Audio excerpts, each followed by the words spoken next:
Pour ne rater aucune de nos vidéos, n'oubliez pas de vous abonner et d'activer la cloche. Salut à toutes et à tous et merci de regarder le 5e épisode de L'œil de Moumou, la chronique média de Mourad Guichard. Mourad Guichard est un journaliste indépendant qui pose un regard tranchant sur les grandes et les petites dérives de notre paysage audiovisuel et médiatique. Cette chronique a été dans un premier temps diffusée dans notre casier quotidien d'infos et de combat toujours debout. Après une période d'incubation, elle a pris son envol et a déjà rencontré une audience nombreuse et fidèle. N'hésitez pas à en parler autour de vous, à partager le lien de la vidéo YouTube et à faire connaître ce nouveau rendez-vous du média.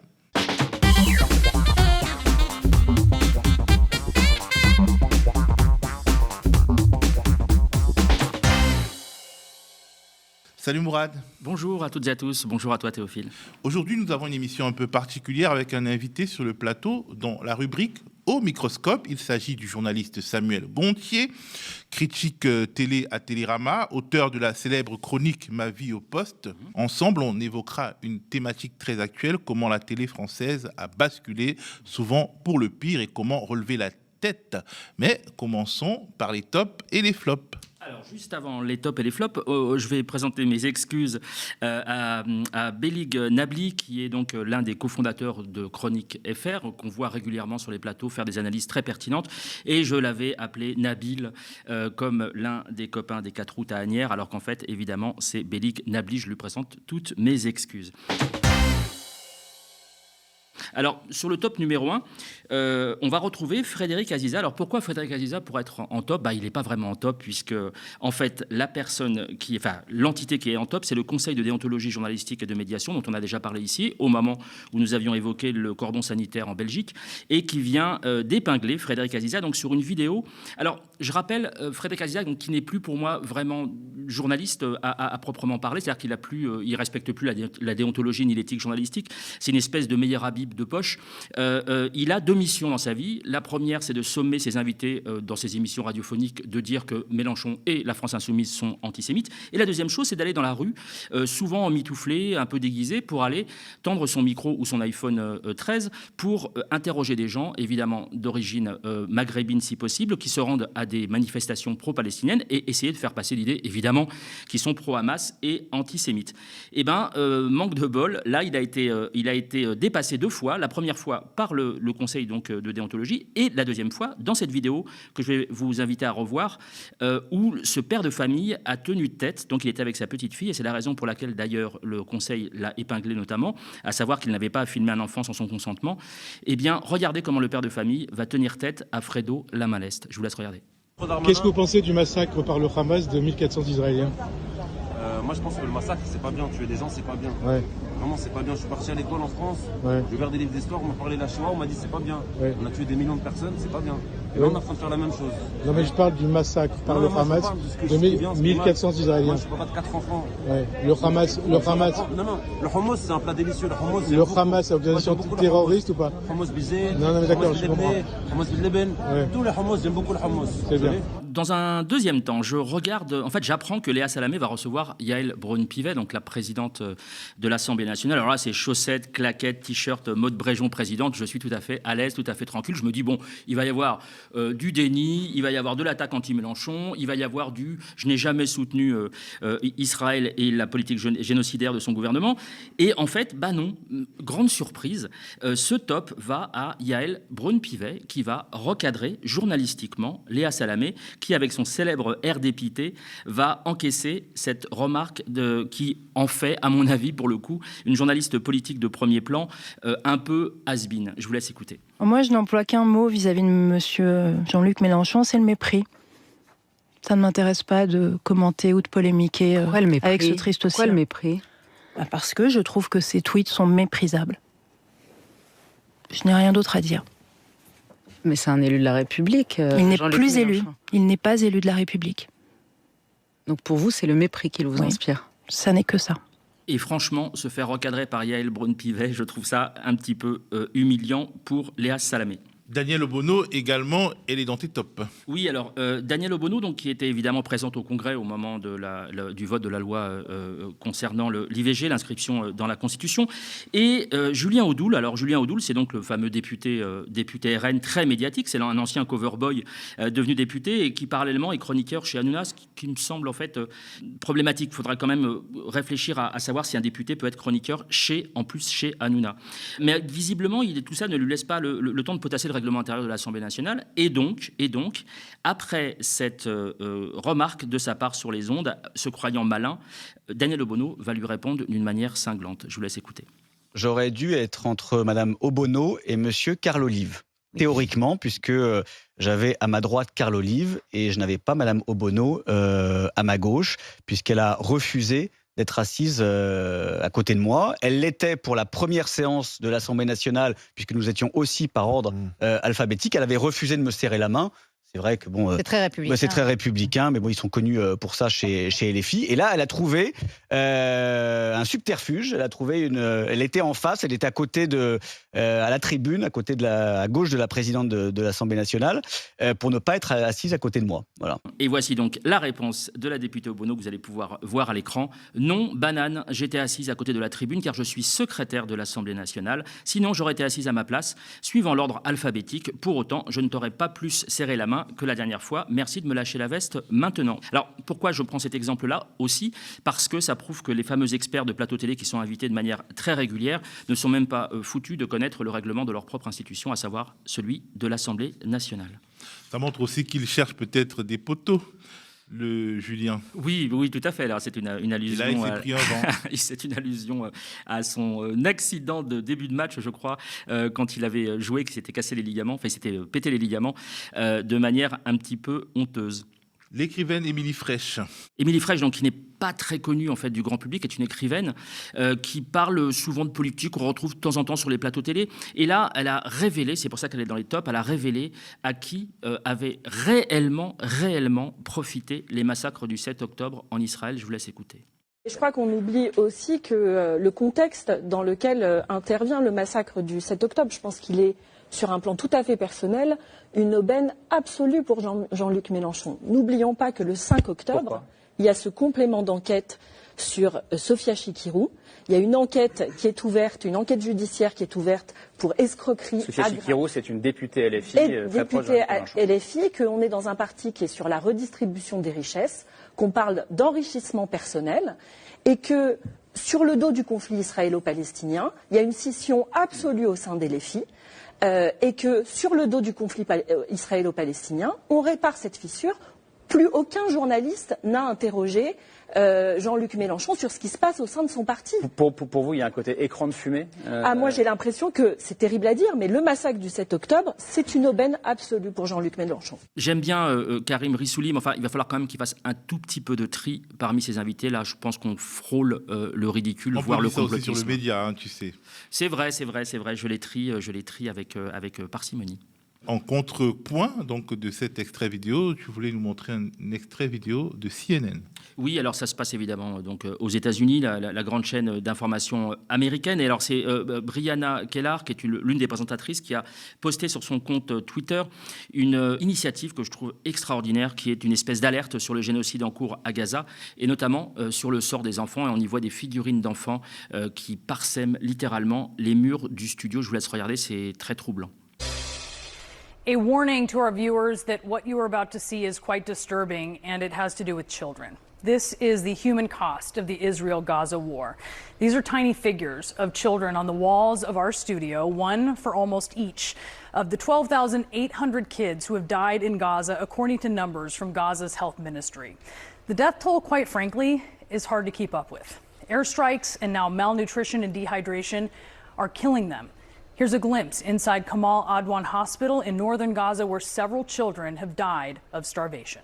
Ce qui est quand même fou, Mourad, c'est que la presse, les médias américains vont plus loin, osent plus et humanisent finalement plus les Palestiniens que les médias mainstream français, alors que le gouvernement américain est beaucoup plus engagé aux côtés d'Israël.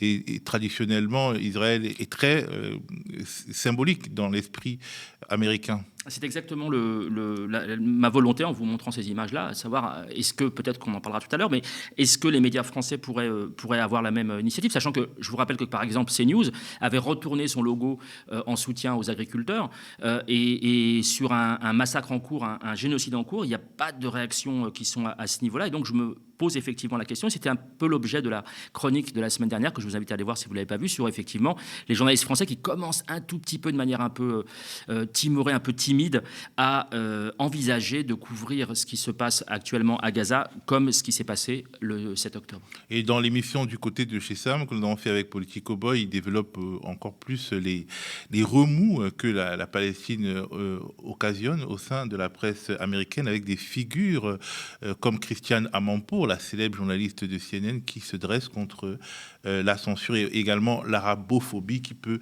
régner à la tête de certaines rédactions avec un certain courage.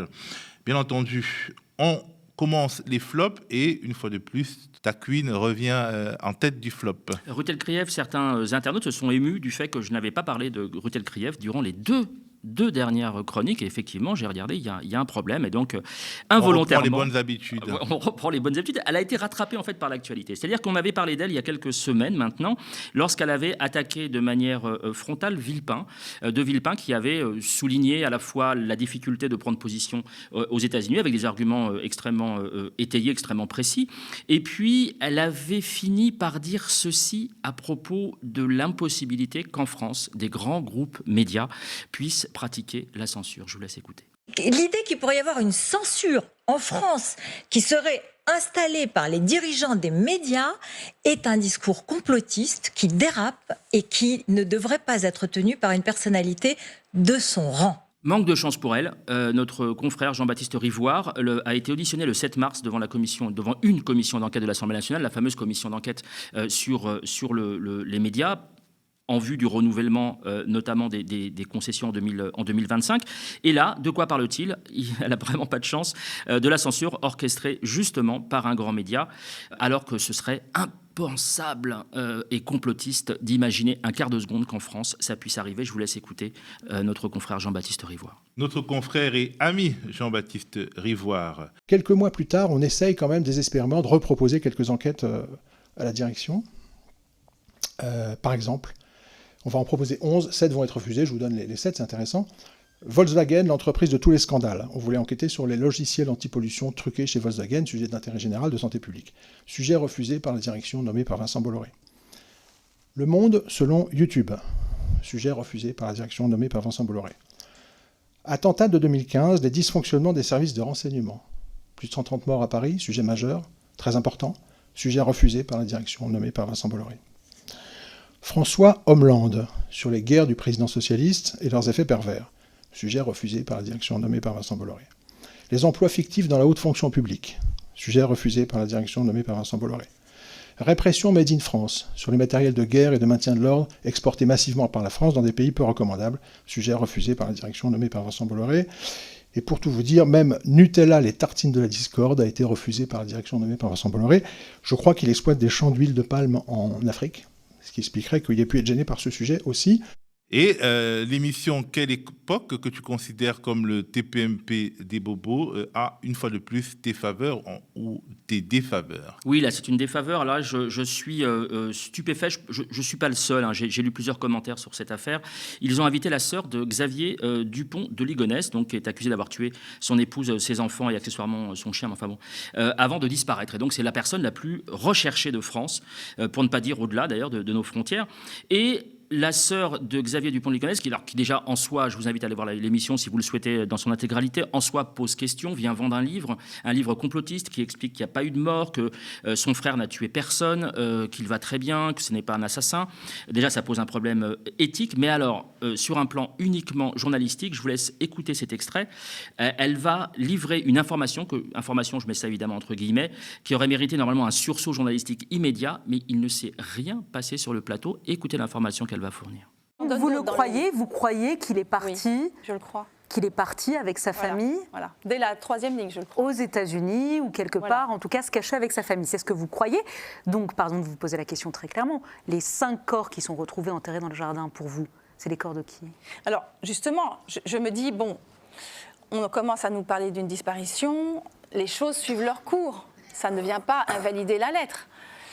Et puis petit à petit, je me dis, mais en fait, certainement c'est une mise en scène. Parce que moi, je n'y connais rien au principe d'exfiltration, etc.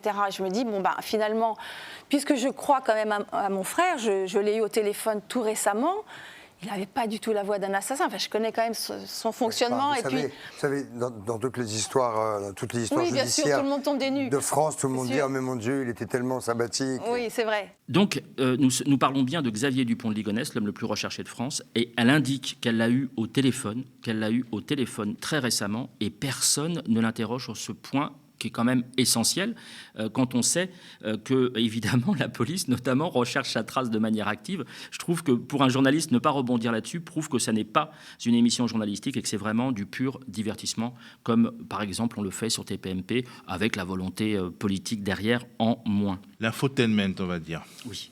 Olivia Grégoire, alors, hashtag gênance. Oui, gênance, parce qu'Olivier Grégoire... Alors, si vous voulez, ce qui m'embête tout le temps, c'est que nous étions la semaine dernière, donc nous avons célébré le 8 mars, donc la journée internationale des droits des femmes, que certains rebaptisent comme journée internationale de lutte pour les droits des femmes, ça me va très bien. Évidemment pas la journée de la femme ou ni la fête des mères bis. Donc c'est des sujets extrêmement importants. On traite de salaire, on traite de violences faites aux femmes. Enfin, il y a toute une série de dossiers qui sont très importants. Et je ne sais pas ce qui est passé par la tête d'Olivia Grégoire, mais sur un sujet aussi sérieux qui charrie de nombreux scandales et de nombreuses injustices, voilà la manière dont elle a souhaité célébrer cette grande journée. Je vous laisse écouter. Avant de préparer un petit discours un peu plus formel, je voulais partager ces paroles.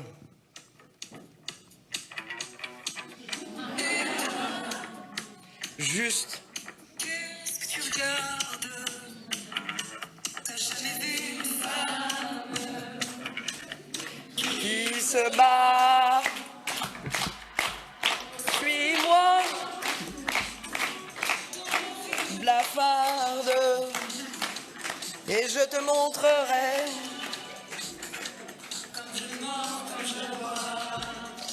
Et oui, prends garde, sous mon sang la grenade, sous mon sang la grenade, sous mon sang les grenades. Normalement, ces gens-là sont entourés de pléthore de communicants qui sont grassement payés. Je ne comprends pas que quelqu'un ne lui ait pas tiré la manche pour lui dire non, enfin, on ne fait pas ça ce jour-là, a fortiori, et que c'était complètement ridicule. Mais comme dit une humoriste dont je n'ai pas le nom en tête, malheureusement, une humoriste russe et francophone, la mort, c'est comme quand t'es con, tu t'en rends pas forcément compte. On a fâché l'ancien ministre Luc Ferry. Ah, l'ancien ministre de l'Éducation nationale. Alors, c'était la semaine dernière, on en a parlé, et puis beaucoup de médias, en fait, parallèlement, s'en sont fait l'écho. C'est l'homme des nombreux pays baltes, en fait. Il s'était pris les pieds dans le tapis en comptant d'abord 4, je crois, puis 5, et ensuite 7 pays baltes. On ne sait pas jusqu'où c'est allé, alors qu'évidemment, les pays baltes sont au nombre de 3. Donc, il s'est fait railler, et les bras, lui, sont tombés des mains. Voilà, les bras, lui, sont tombés des mains. Je vous laisse écouter la manière dont il a complètement dérapé dans l'émission de Rochebain. Je me demande vraiment si notre confrère Darius Rochebain a intérêt, c'est ce que je disais la semaine dernière, mais je le confirme, a intérêt à de nouveau l'inviter comme une personnalité éclairante et nourrissante. Je vous laisse écouter.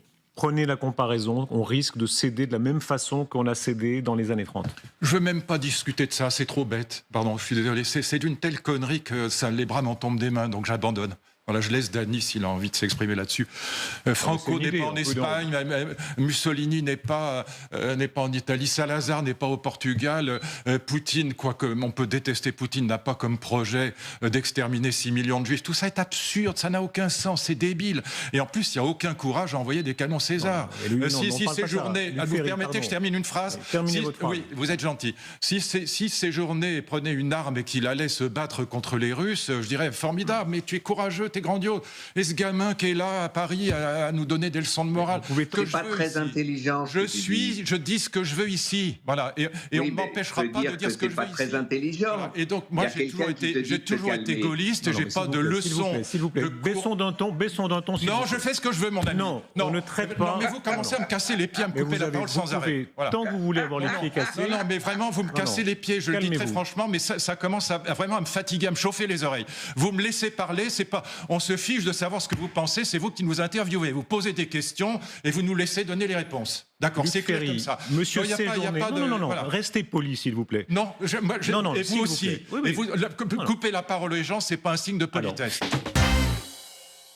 As-tu un coup de cœur aujourd'hui, Mourad? Oui, alors je voulais d'abord remercier, j'avais lancé un appel pour les internautes qui souhaitaient me faire suivre un ouvrage ou une création originale, et j'ai eu beaucoup de retours, donc je tenais à vous en remercier et à vous demander un petit peu de patience, parce qu'évidemment, il va falloir que je lise tout ça.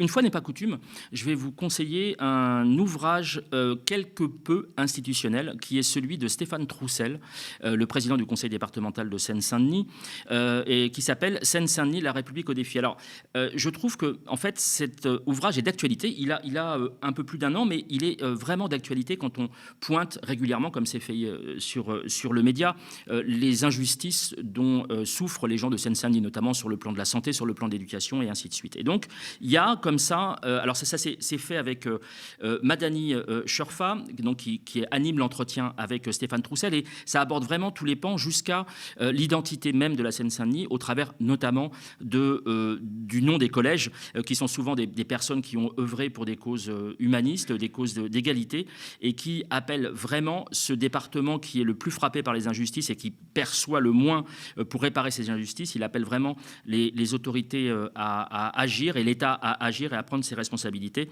même si je ne suis pas d'accord sur plusieurs choses avec Stéphane Troussel, notamment sur l'impact que vont avoir les Jeux Olympiques, mais ce sera un autre débat.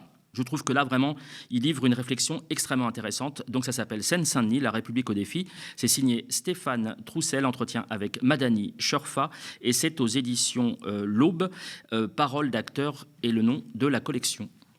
Merci Mourad. C'est le moment pour nous de recevoir Samuel Gontier, journaliste à Télérama, animateur de la fameuse chronique Ma vie au poste. Cela fait de longues années qu'il scrute le petit écran avec la patience d'un entomologiste et qu'il documente une lente dérive vers l'abîme, notamment du journalisme politique à la télévision et des chaînes d'information. Bonjour Samuel, bienvenue sur le plateau du Média. Bonjour, merci pour votre invitation. Je vous pose une première question pour celles et ceux qui ne vous connaissent pas. Quel est le principe de votre chronique Ma vie au poste et comment travaillez-vous? Ma vie au poste est en train plus ou moins de changer de nom, de s'appeler En léger différé, parce qu'il y a aussi une chronique, la chronique Ma vie au poste était seulement sur le site de Télérama, sur le web, et il y avait une chronique qui s'appelait En léger différé. Il y a toujours une chronique qui s'appelle En léger différé dans le journal papier toutes les semaines. Et bon, voilà, pour unifier un peu les choses, on va sûrement appeler ça toutes les deux, enfin, les appeler toutes les deux en léger différé. Mon rôle à Télérama, on est plutôt un journal de critiques, pas seulement, mais on fait pas mal de critiques d'événements culturels, que ce soit de la télévision ou autre, du cinéma, théâtre, musique, etc. Et on est plutôt dans un rôle de recommandation, de prescription, de dire, voilà, on a vu telle ou telle chose, tel ou tel spectacle, tel ou tel documentaire, série, téléfilm, et on vous le conseille. Donc moi, j'arrive un petit peu en contrepoint en tant que chroniqueur pour raconter ce qui se passe un peu au quotidien dans la télévision, à la télévision, parce que notamment les programmes, ce qu'on appelle les programmes de flux, c'est-à-dire les programmes qu'on ne peut pas voir à l'avance, donc on peut difficilement critiquer à l'avance, parce que ce sont des programmes soit en direct, soit en très léger différé, justement. Et donc c'est beaucoup d'informations, de talk-shows, d'informations, de chaînes d'infos, de JT, éventuellement de télé-réalité, ce genre de choses. Et voilà, donc je m'intéresse plus particulièrement à cette télévision, qui n'est pas forcément la meilleure, et j'essaie d'exercer un regard critique, et notamment de travailler plus spécifiquement sur le traitement de l'actualité à la télévision. Mourad. Alors bonjour et merci infiniment, je le redis, d'avoir accepté notre invitation. Très touché parce que je suis particulièrement ton travail de manière très régulière, notamment via les réseaux sociaux. Alors la question comment on en est arrivé là, ça pourrait paraître une question un petit peu simplette, mais en fait c'est une question qui est présente dans la tête de nombreux internautes qui suivent nos travaux respectifs, ainsi que lesjours.fr ou Arrêt sur Image, pour ne citer que deux de nos confrères, ou Acrimed. La question, je voudrais l'imager et qu'on regarde juste cet extrait très récent de Jean Messia, qui a été invité sur une chaîne que je ne citerai pas puisqu'on va la voir à l'antenne, et qui va tenir ses propos à propos d'Aya Nakamura. Je vous laisse écouter. Aya Nakamura, eh bien, d'abord ne chante pas en français, c'est une espèce de sabir afro-racaille. Ah oui, elle a inventé un langage. Voilà. Sabir afro-racaille. Voilà. Alors cet extrait induit 2 questions. Alors on va laisser un tout petit peu de côté le débat sur la présence, ou pas d'ailleurs, c'est une rumeur de d'Aya Nakamura pour l'ouverture des Jeux Olympiques, mais quand on invite Jean Messia, on sait très bien qui on invite, on sait très bien de quoi il est capable, des dérapages dont il est capable. Qu'est-ce qui fait qu'aujourd'hui en France, en 2024, on peut encore inviter des gens qui, y compris, ont été condamnés pour des propos racistes? Comment peut-on continuer à les inviter alors qu'il existe des conventions, il existe un régulateur qui est l'Arcom? Comment vous expliquez qu'on puisse à ce point-là verser dans la provocation comme le font notamment CNews, C8 et d'autres chaînes? Déjà, je me permets une petite correction. Je ne pense pas que ce soit un dérapage, enfin, que ce soit des dérapages de la part de Jean Messia. Ce sont tout simplement des provocations. Et voilà, il en vit, si on peut dire.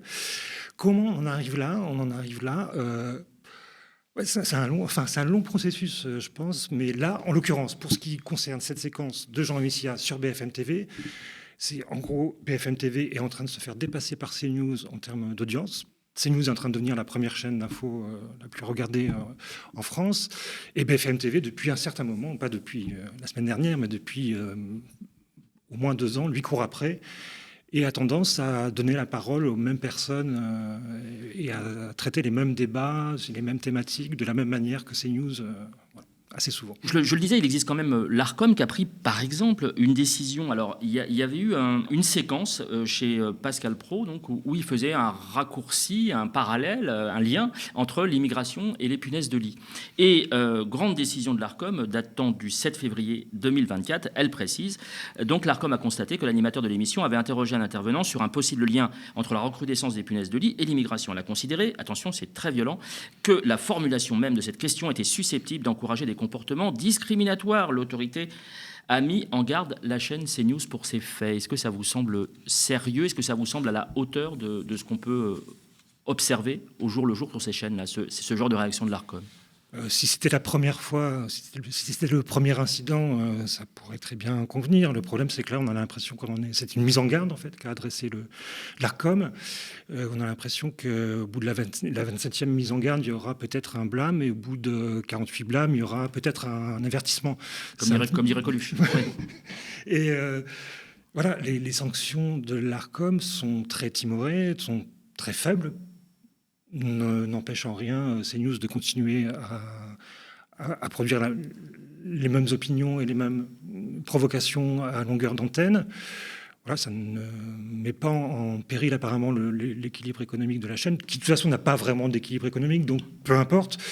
Ce qui est embêtant, c'est que dans sa panoplie de sanctions, l'Arcom a des sanctions beaucoup plus dures. Ça peut aller jusqu'à la suspension de l'antenne pendant quelques jours, jusqu'à le retrait de la fréquence. Donc, et en l'occurrence, pour ce qui concerne CNews, qui est vraiment un cas très particulier quand même, très caricatural, ça fait longtemps que CNews ne respecte absolument pas la convention qu'elle a signée pour bénéficier d'un bien public, une fréquence hertzienne.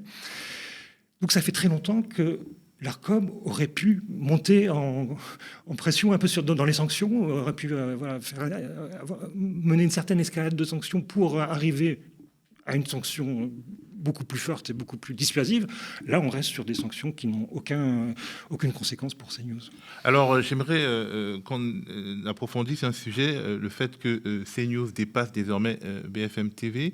De facto, le public qui regarde CNews est plutôt composé de la droite et de l'extrême droite. Ils sont nombreux en France, mais ils ne sont pas la majorité. Pourquoi ils montent aussi haut? Est-ce que ça a quelque chose à voir avec la sociologie de celles et ceux qui regardent la télévision? Alors, qui regarde la télévision en général, je ne pense pas. D'ailleurs, effectivement, ils sont à droite ou très à droite, et surtout, ils sont âgés. Ils sont même assez âgés. Alors, je ne sais plus, j'ai plus la moyenne d'âge en tête, mais c'est au-delà de 60 ans, je pense. BFM TV, qui est en train de devenir deuxième, a un public plus jeune, en tout cas un peu moins âgé, un peu plus divers, et en nombre de téléspectateurs par jour reste devant. C'est-à-dire que Ils sont plutôt vers 10-12 millions et CNews reste entre 8 et 10 millions. La différence, c'est que les téléspectateurs de CNews restent plus longtemps devant CNews que les téléspectateurs de BFM TV ne restent devant BFM TV. Donc, ce qui fait que CNews passe devant d'un cheveu. Ça aussi peut-être à voir avec l'âge, justement, et la disponibilité. Voilà, tout à fait, exactement. Oui. La vertigineuse ascension de CNews, voilà, pour l'expliquer, il y a pas mal de facteurs, mais je pense que au départ, quand Bolloré met la main sur iTélé, où il fait le ménage et qui devient CNews, et où il impose donc sa vision, sa ligne éditoriale extrême droitière, il défend une idéologie, il défend sa vision du monde, mais aussi, je pense qu'il y a aussi un créneau. Il y a un créneau, c'est-à-dire qu'il n'y a pas de grandes chaînes accessibles à tous en France qui parlent à l'extrême droite, qui pourtant représente un certain public, un certain électorat. Donc, pourquoi ne pas y aller? Ça correspond à ses convictions et il peut y avoir un créneau économique, un créneau d'audience. Et effectivement, c'est ce qui marche. C'est ce qui marche. Et après, qu'est-ce qui fait le succès? C'est sur le fond, dans le discours. Là, c'est plein d'éléments. Ça peut être très difficile à résumer. Bon, c'est la culture du clash, de la provocation, comme on disait. C'est voilà, des grandes gueules, des fortes têtes qui n'en font qu'à leur tête et qui sont dans la provocation, qui se passent aussi, qui se font passer continuellement aussi pour des victimes. Genre, on ne peut plus rien dire, mais ils le disent à longueur d'antenne, 24 heures sur 24 et 7 jours sur 7, mais on ne peut plus rien dire. On ne peut plus dire qu'on est raciste, mais on tient des discours racistes à longueur d'antenne.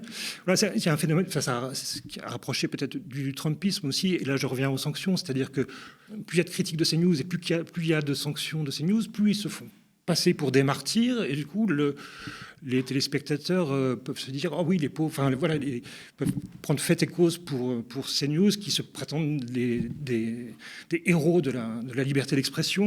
Donc voilà, ils jouent des critiques aussi qui leur sont adressées. Est-ce que le macronisme de BFM n'explique pas également la montée de CNews? Parce que c'est un point mort même de la critique journalistique. On critique beaucoup CNews et on ne critique pas assez BFM, alors que BFM a marqué très profondément une certaine couche sociale, notamment les Gilets jaunes, pendant la période de répression de ce mouvement. Alors, effectivement, en ce moment, là, dans ces dernières semaines, on est très, très focalisé sur CNews, mais effectivement, BFM TV, je passe beaucoup de temps aussi à la regarder et à chroniquer ses émissions et ce qu'elle produit, parce que déjà, jusqu'à il y a peu, c'était quand même la chaîne référence, la première chaîne d'info française, et avec un public plus large, et aussi des invités plus divers quand même que CNews. Et voilà, il y a plein de choses à dire aussi sur CNews, qui est effectivement très macroniste. BFM, qui est effectivement très macroniste, mais je pense qu'ils ne sont pas forcément macronistes de conviction. Disons qu'ils sont plutôt du côté du manche, d'une manière. Voilà. Et du côté du pouvoir, quel qu'il soit, il se trouve que c'est Macron en ce moment. Il se trouve que les macronistes organisent une sorte de duel pour gagner les élections et pour rester prépondérants, organisent une sorte de duel exclusif avec le RN, avec l'extrême droite. Et ça tombe bien parce que, du coup, BFM TV décalque ce duel sur son antenne, illustre ce duel sur son antenne, et ça lui permet, dans le même temps, de courir après CNews. Donc, tout ça entre en jeu. Alors, il y a eu cette fameuse commission d'enquête à l'Assemblée nationale dont on a brièvement parlé, dont j'ai brièvement parlé la semaine dernière en émettant des réserves. Il y a eu plusieurs émissions qui en ont parlé sur le média. Au sortir de cette commission d'enquête, les gens de CNews, vous avez écrit dessus, moi aussi, j'en ai parlé du moins, il y a eu l'annonce de l'arrivée de Michel Onfray, figure polémiste s'il en est, de droite extrême, voire d'extrême droite, et puis De Villiers qui s'est permis un énième jugement sur l'IVG qui aurait fait tomber Rome, enfin bref, un délire complet. Est-ce que vous prenez ça comme une espèce de bras d'honneur, et où est-ce qu'on, à la commission notamment de l'Assemblée nationale et aux autorités, en l'occurrence l'Arcom, où est-ce qu'on peut mettre la limite, jusqu'où ils peuvent aller comme ça aujourd'hui? Je ne sais pas si c'est un véritable bras d'honneur. Je pense que c'est juste le train-train de CNews, quoi. C'est vraiment... voilà, c'est encore pire. Oui, oui, mais bien sûr, c'est encore pire. C'est-à-dire que non seulement il y avait eu les dirigeants de CNews et les stars de CNews qui avaient été passés sur le grill par la commission d'enquête, mais aussi le dimanche précédent et le lundi et le lendemain, il y avait eu un scandale, on peut dire, sur l'émission religieuse qui s'appelle Enquête d'esprit, qui était tout entière consacrée à condamner l'IVG, avec notamment une infographie qui expliquait que l'avortement était la première cause de mortalité dans le monde. Donc ça a fait scandale. Il y a eu plein de signalements à l'ARCOM qui enquêtent sur cette affaire, et qui là, je pense, les sanctions risquent d'être un peu plus élevées cette fois-ci quand même, un peu plus sévères. Et ce qui est frappant, c'est que 5 jours après cette émission Enquête d'esprit, et le lendemain de l'audition des dirigeants de CNews devant la commission d'enquête de l'Assemblée, Philippe de Villiers tient un discours hyper raciste, islamophobe et anti-avortement très, très virulent. Et le lendemain, Michel Onfray, qui inaugure sa nouvelle émission face à Laurence Ferrari, tient un discours anti-avortement aussi, en disant que les obsessions anti-avortement, les obsessions sur l'avortement, sur le mariage pour tous, c'est la fin de la civilisation chrétienne. Donc exactement le même discours que Onfray, qui était connu quand même pour son traité de théologie. Oui, voilà, c'est ça qui est... je pense qu'il a depuis vraiment bien glissé. Et je précise aussi que l'émission de Philippe de Villiers, si ça se produit aussi, c'est que l'émission de Philippe de Villiers, c'est face à Philippe de Villiers. Mais qui est face à Philippe de Villiers? C'est Geoffroy Lejeune. Donc, le patron du JDD, l'ancien patron de Valeurs Actuelles. À la tête du journal du dimanche après être venu de Valeurs Actuelles. Et condamné pour... Et condamné aussi pour notamment des caricatures de Daniel Obono. Et et ce qui est intéressant dans cette émission, il y a le présentateur Elliot Deval, qui est une sorte de Pascal Praud junior, donc il ne va pas freiner beaucoup non plus Philippe de Villiers. Il dit simplement, comme ils ont été obligés de s'excuser après l'histoire de l'émission Enquête d'esprit, il dit simplement, là, je précise que ce que vous dites, c'est seulement sur les conséquences que pourrait avoir la constitutionnalisation de l'IVG, mais vous ne condamnez absolument pas l'avortement. Et la phrase d'après, Philippe de Villiers dit qu'il est farouchement contre l'avortement. Donc, et juste pour finir, ce qui est intéressant dans cette émission, c'est pas tout le temps le cas, mais dans cette émission-là de vendredi d'avant, Geoffroy Lejeune, donc qui est censé être le contradicteur de Philippe de Villiers, donc déjà ça fait rigoler. Et dans cette émission, il a parlé, mais 20 secondes, il a prononcé 2 phrases. C'est tout. Alors, je voulais aussi évoquer la thématique de l'américanisation des chaînes d'infos. On est en retard sur les États-Unis. Sur les États-Unis, les chaînes d'infos sont un peu comme les quotidiens en France. Il y a les chaînes d'infos de droite, de gauche. Il y a Fox News, qui est un peu le modèle de CNews. Il y a CNN, il y a MSNBC. Est-ce que finalement, on ne devrait pas prendre acte du fait que les chaînes d'infos sont les quotidiens d'aujourd'hui et admettre qu'il puisse y avoir des chaînes d'infos d'opinion, des chaînes d'infos et d'opinion? Juste sur la comparaison, moi je suis pas tout à fait d'accord en fait, parce que en France, par rapport à la taille de la France, du pays, on est un des rares pays à avoir 4 chaînes d'information et qui ont des audiences plutôt bonnes, et qui ont des audiences qui n'existent pas du tout aux États-Unis. CNN, Fox News, CNBC, c'est beaucoup moins d'audience que LCI, BFM, CNews, France Info cumulés. C'est énormément moins. C'est-à-dire que quand ils font 0,5% d'audience, CNN, ils sont contents. Enfin, je ne sais pas exactement quels sont les chiffres. C'est pas ma spécialité, les médias américains. Mais les chaînes info en France ont un pouvoir, une influence bien plus grande qu'aux États-Unis, même si effectivement Fox News a eu un grand rôle dans l'ascension du Trumpisme. Mais ces chaînes ont vraiment un effet vraiment déterminant sur à la fois l'agenda médiatique et politique, c'est-à-dire de quoi on va parler, et sur le cadrage aussi, c'est-à-dire sur comment on va en parler, de quoi on va parler et comment on va en parler. Parce que ces chaînes sont des carrefours où se retrouvent à la fois tous les politiques, la plupart des politiques en tout cas, et tous les éditorialistes, non seulement des chaînes info, mais aussi de la presse écrite. De la presse écrite, disons, mainstream, souvent dominante et plutôt de droite. Des chaînes d'opinion ou pas. Effectivement, qu'il y ait des médias d'opinion, vous en êtes un, je pense, et c'est très bien qu'il y ait des médias d'opinion et de diverses opinions, divers médias, etc. Ce qui est particulier avec la télévision telle qu'elle est organisée en France, c'est que les chaînes disposent de fréquences qui sont un bien public et on leur donne gratuitement, en échange d'une convention et de certaines obligations. Après, on peut revoir ce modèle peut-être, mais là, il me semble que c'est un bien public, la fréquence qu'utilisent ces chaînes, donc à mon avis, elles doivent quand même... Il n'est pas question qu'elles soient totalement neutres, ça n'existe pas la neutralité évidemment, mais il me semble qu'elles doivent quand même respecter certaines limites. Et là, par exemple, on peut discuter de la ligne éditoriale de BFM TV. Il y a quelquefois des moments où ça pose problème au niveau même du droit. Mais là, CNews, c'est vraiment un cas à part, au sens où, où il ne reste, la convention, alors je ne l'ai plus en tête concrètement, mais voilà, il faut respecter un certain pluralisme, ne pas inciter aux discriminations, etc. C'est ce que fait CNews tous les jours. Donc, voilà, elle n'a aucune légitimité à occuper ce bien public qui est une fréquence hertzienne. Souvent, justement, les défenseurs de CNews disent « Oui, mais regardez, il y a des journaux de gauche, il y a des journaux de droite, etc. » Oui, mais les journaux, ils payent pas, enfin, on ne leur donne pas une fréquence gratuite. Hein. Ils payent les frais de port, les frais de distribution de leurs journaux. Et voilà, donc ce qui s'applique aux radios et aux télévisions, voilà, c'est différent pour les journaux. Donc il n'y a pas de comparaison à faire. Oui, bien sûr.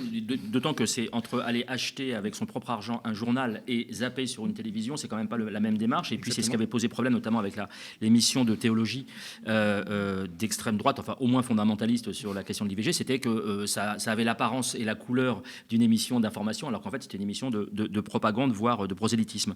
Tout à l'heure, vous parliez de l'Arcom et des possibilités de sanctions, puisqu'il faut quand même trouver une porte de sortie à tout ça. Qu'est-ce qui fait que les sanctions ne sont pas prises, d'une part, sachant qu'elles existent, il y a cette possibilité, ce levier. Et alors, est-ce que c'est structurel, c'est dû à l'Arcom dans son fonctionnement, à sa présidence peut-être, à la nomination de son président peut-être, et qu'est-ce qu'il faudrait donc pour que... Est-ce que ça doit passer par exemple par le législateur? Qu'est-ce qu'il faudrait comme réglementation plus contraignante ou peut-être par changement des statuts de l'Arcom? Comment vous analysez ça, ces problématiques-là? Je pense qu'il y a plein de pistes, plein de solutions possibles. Pour ce qui concerne l'Arcom, il faut rappeler que sa composition est en fait exactement la même que celle du Conseil constitutionnel, enfin la procédure de nomination, c'est-à-dire qu'il y a 3 conseillers pour le président de l'Assemblée, 3 conseillers pour le président du Sénat et 3 conseillers pour le président de la République qui choisit le président.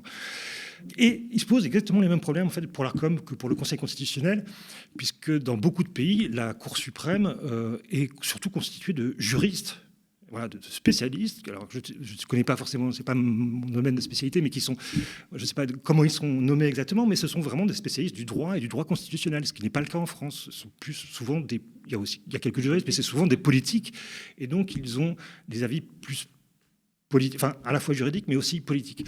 Et c'est un peu ce qui se passe donc, à l'Arcom, c'est-à-dire que ce mode de nomination ne paraît pas pouvoir assurer une vraie indépendance de cette autorité de régulation qui est censée justement être indépendante, puisqu'elle est nommée par des gens par les gens qui sont au pouvoir, en gros. En plus, quand l'Assemblée et le Sénat et la présidence sont à peu près de la même couleur politique, du coup, ça fait des nominations qui... Voilà, ça fait une assemblée de conseillers assez homogène. Donc, avec l'Arcom telle qu'elle est constituée, je ne pense pas que ce soit une autorité de régulation qui puisse vraiment jouer son rôle. Voilà. Son président, Roch-Olivier Maistre, qui est sûrement très intelligent et très compétent, c'est pas la question. Voilà, il a été conseiller ministériel au moment de la cohabitation de 1986-88, conseiller ministériel au ministère de la Culture, où était aussi secrétaire d'État Philippe de Villiers. On y revient. Il a fait toute sa carrière au RPR, à l'UMP. Il a été nommé par Macron. Enfin, je sais plus. J'ai un peu oublié comment ça s'est passé, mais en gros, voilà, c'est un homme de droite. Ce qui n'empêche pas qu'un homme de droite peut faire très bien son travail. Jacques Toubon l'a fait très bien quand il était défenseur des droits. Donc, c'est pas la question de faire porter toute la responsabilité des soucis à Roch-Olivier Maistre. Mais voilà, je pense qu'il y a un problème avec cette autorité de régulation. Et ensuite, des pistes pour assurer une meilleure indépendance et un meilleur pluralisme. Il y en a d'autres, on peut les évoquer rapidement. Oui. Alors, du coup, là, je ne sais pas ma spécialité, parce que moi, je suis plutôt un observateur, je regarde ce qui défile sur ma télé. Mais voilà, il y a des gens qui y réfléchissent, que ce soit des politiques, des économistes, des universitaires, et on pourrait renforcer les lois anti-concentration, puisque en France, la majorité des médias appartient à une minorité de milliardaires qui se servent des médias comme levier d'influence, et pas parce qu'ils sont passionnés par les médias, souvent. Donc, renforcer les lois anti-concentration pour que le paysage soit un peu plus divers. On pourrait aussi renforcer l'indépendance des rédactions. Ça, c'est un projet qui a été porté, je crois qu'il y a des députés qui sont... Enfin, il y a des parlementaires qui au moment de la reprise en main du JDD par Bolloré, ça a été évoqué notamment. Oui, absolument, que les SDJ aient plus de pouvoir. Voilà, que les SDJ, s'opposer à la nomination d'un directeur, journalistes puissent avoir un droit de veto sur la nomination de leur direction ou de l'actionnaire, etc. On peut aussi, il y a l'économiste Julia Cagé qui travaille un peu qui prône un peu cette voie de sortie aussi, c'est que les lecteurs ou les auditeurs ou que les téléspectateurs soient actionnaires de leurs médias, des médias, et que du coup, ce soit vraiment du coup un bien public et qu'ils puissent exercer un droit de contrôle aussi sur ces médias. Je pense qu'il y en a d'autres encore, mais et je pense que là, avec le pouvoir actuel, les institutions telles qu'on les a aujourd'hui, je vois mal comment ces évolutions plutôt souhaitables pourraient advenir rapidement, malgré les états généraux de l'information. On ne sait jamais, peut-être qu'il peut en sortir du bon quand même. On va suivre tout ça, bien évidemment. Une dernière question, si vous le permettez, c'était juste, je rebondis sur ce que vous dites là. Est-ce que vous avez l'impression que ça s'accélère, ce phénomène de pourrissement du paysage audiovisuel français, d'une part? Est-ce que vous êtes un tantinet soit peu optimiste sur une amélioration dans un futur proche? Oui, ça s'est nettement accéléré. Enfin, moi, c'est un lent processus parce qu'on a demandé vous m'avez demandé tout à l'heure d'où ça vient. Bon, je pense que ça vient. Il y a toujours eu des tendances un peu racoleuses ou putassières dans certaines émissions de télé, surtout depuis l'arrivée des télévisions privées au milieu des années, en 1987. Ça s'est vraiment accéléré en 2005, 2007, avec l'arrivée des chaînes info gratuites, accessibles à tous sur la TNT, et au moment où Sarkozy arrive au pouvoir aussi, et en gros reprend les thématiques et les propositions, il y a beaucoup de propositions de l'extrême droite. Donc donc il y a eu une mise en concurrence des différentes chaînes qui ont été un peu dans la culture du clash ou du coup d'éclat, de la polémique pour s'imposer, et en même temps qu'il y avait une droitisation du discours politique. Donc ça a commencé vraiment pour ce qui est des chaînes d'information et de l'information en général à la télévision, ça a vraiment commencé, ça s'est vraiment dégradé à partir de ce moment-là, et ensuite ça a empiré petit à petit avec les succès électoraux du RN, avec l'arrivée de Zemmour auquel toutes les chaînes ont déroulé un tapis rouge, et BFM TV peut-être encore plus que CNews. Et est-ce que je suis optimiste pour l'avenir? Déjà, sur le paysage actuel, il faut quand même souligner que vous en êtes la preuve, Télérama aussi quand même, même si on appartient à un grand homme d'affaires, mais qui nous laisse une grande liberté, quand même, on peut le dire. Donc il y a quand même une diversité de médias qui permet aussi de ne pas d'échapper à BFM TV ou à CNews quand on a envie d'y échapper. Donc ce pluralisme est quand même intéressant, et il faut quand même le souligner et le renforcer. Et en profiter, le renforcer. Et puis aussi, on a beaucoup parlé de la télévision et on en a parlé qu'en mal quasiment, mais il y a aussi quand même des choses très bien qui se passent à la télévision. Et justement, je le disais tout à l'heure au début, j'ai des collègues qui passent leur temps à aller repérer, regarder, rechercher des programmes intéressants qui sont le plus souvent quand même sur le service public, c'est-à-dire les chaînes de France Télévisions ou Arte, mais qui proposent des enquêtes, des documentaires, des séries, qui sont quand même... il y a des choses à regarder à la télévision.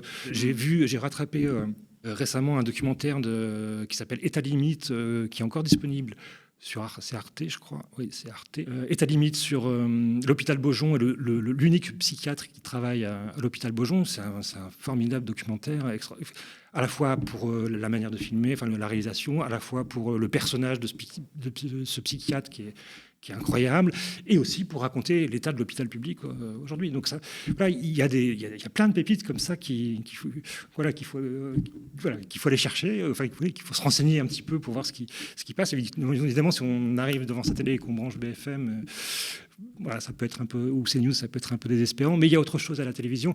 Et sur l'avenir, je me prononcerai pas. Là, c'est pas. sur les chaînes d'infos, sur les JT, sur les talk shows d'information. Là, je suis pas très optimiste, mais bon, voilà. Très bien. Je vous remercie infiniment. Alors, je voudrais juste préciser que c'est très important ce que dit Samuel, c'est-à-dire qu'effectivement, on brosse très souvent, on peint un tableau noir de ce qui se passe à la télévision, mais parce qu'on est là pour essayer de corriger un peu, de faire que ça se corrige. Mais effectivement, je confirme que... on met le doigt là où ça fait mal, parce qu'il y a quand même des vrais soucis. Mais qu'effectivement, en lisant les colonnes de Télérama ou des colonnes notamment médias de l'humanité pour lesquelles j'ai le plaisir de régulièrement travailler et concourir, on trouve des choses absolument, effectivement, magnifiques. Merci infiniment, Samuel. Merci à vous. Merci à vous deux. Et avant d'interrompre cette émission, d'arrêter cette émission, Mourad, tu as quelques remerciements. Oui, parce que alors c'est pareil, c'est dans la même logique positive que vient de souligner Samuel Gontier, c'est-à-dire qu'il se passe des choses horribles aussi sur les réseaux sociaux, mais il se passe des choses absolument formidables. Et il y a des gens qui vraiment concourent à l'intelligence, concourent à partager des articles, des analyses et des choses que je trouve extraordinaires. Et c'est des gens qui nous suivent, et donc je voulais vraiment les remercier. Alors, parmi elles et parmi eux, il y a Mimi Jedi, Luc Viannès, Flo Florence, Pugy Web, Thierry Pagolo, Jiminy Cricket, Opopop, Laurent Telonius, Ibn Massouda, Kamel Bounouar, la Ligue Turtles, Brit Julius, Xakda, avec 2 K, Areski, Catlife, Abd Aïlla et Marie Anaïs. Je tiens à les remercier, à les féliciter pour leur travail régulier d'échange d'informations, et ça fait du bien et ça aère l'esprit. Je vous conseille vraiment de les suivre et de regarder leur production. Merci à vous. Merci à vous aussi d'avoir regardé l'œil de Moumou sur le média, sur le canal 350 de la Freebox, sur YouTube ou sur notre site internet. Le média, votre média, on le rappelle, ne vit que des dons et des abonnements de celles et ceux qui le regardent et qui l'aiment. Si vous le pouvez, allez donc sur le mediatv.fr/soutien et donnez-nous de la force. Donnez-vous de la force. Restez connectés aux médias.